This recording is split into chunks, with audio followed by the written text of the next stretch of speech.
ஒரு விஷயத்த லேட்டாக பண்ணுறீங்களா, ஒரு விஷயத்த வந்து மறந்து போயிடுறீங்களா, இந்த மாதிரி உங்களுக்கு ஒரு ப்ராப்ளம் இருக்குன்னா உங்களுக்கு டைம் மேனேஜ்மெண்ட் அப்படின்றது ரொம்பவே தேவை. என் லைஃப்பில் நான் யூஸ் பண்ணுற ஒரு டைம் மேனேஜ்மெண்ட் டெக்னிக் வந்து சொல்கிறேன். இதோட பேர் வந்து ஈசன்ஹவர் மேட்ரிக்ஸ்.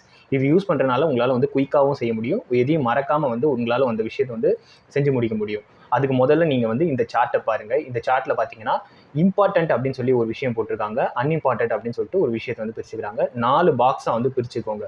இம்பார்ட்டன்ட்ல வந்து அர்ஜென்ட், நாட் அர்ஜென்ட், அதாவது சீக்கிரமாக செய்ய வேண்டியது, சீக்கிரமாக செய்ய வேண்டாம் அப்படின்றத பிரிச்சுக்கணும். அதே மாதிரி அன்இம்பார்ட்டன்ட்ல வந்து அர்ஜென்ட், நாட் அர்ஜென்ட், சீக்கிரமாக செய்ய வேண்டியது, சீக்கிரமாக செய்ய வேண்டாதது அப்படின்றத வந்து நீங்கள் பிரிச்சுக்கணும். இப்படி 4 பாக்ஸாக நீங்கள் பிரிச்சுட்டு இதில் வந்து 5 விஷயங்களை வந்து நீங்கள் மென்ஷன் பண்ணிக்கோங்க.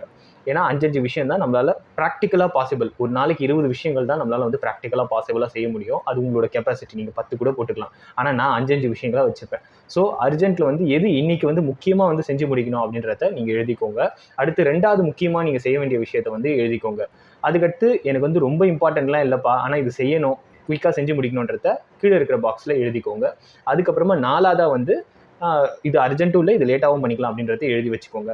ஸோ இது எல்லாத்தையுமே வந்து ஒரு நாளில் நீங்கள் செஞ்சு முடிக்கிறது அப்படின்றது வந்து இட்ஸ் நாட் பாசிபிள். ஸோ நீங்கள் என்ன பண்ணுறீங்கன்னா எதெல்லாம் பெண்டிங் இருக்கோ அது எல்லாத்தையும் மறுநாள் வந்து அது எழுதிக்கோங்க. இதனால் உங்களுக்கு வந்து ஒரு விஷயம் வந்து அன்றைக்கி செய்ய வேண்டியதை மறந்து போகிறது கூட நீங்கள் மறுநாள் வந்து செஞ்சிடலாம். ஒரு விஷயம் செய்யவே முடியாது அப்படின்னு சொல்லிட்டு இருக்கும், உங்களுக்கு மறந்தே போயிருப்பேன் கம்ப்ளீட்டாக, ஒரு 2 மாதம் கழிச்சு ஞாபகம் வரும், இல்லை ஒரு வாரம் கழிச்சு ஞாபகம் வரும். அதெல்லாம் வந்து 2 நாளில் வந்து நீங்கள் சீக்கிரமாக செஞ்சு முடிச்சிருப்பீங்க.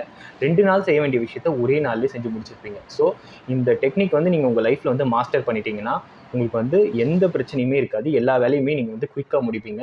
இது போல் பயனுள்ள வீடியோக்களை பார்க்கறதுக்கு என் சேனலை மறக்காமல் சப்ஸ்கிரைப் பண்ணிக்கோங்க. இந்த வீடியோ பிடிச்சிருந்துன்னா லைக் பண்ணுங்கள், ஷேர் பண்ணுங்கள்.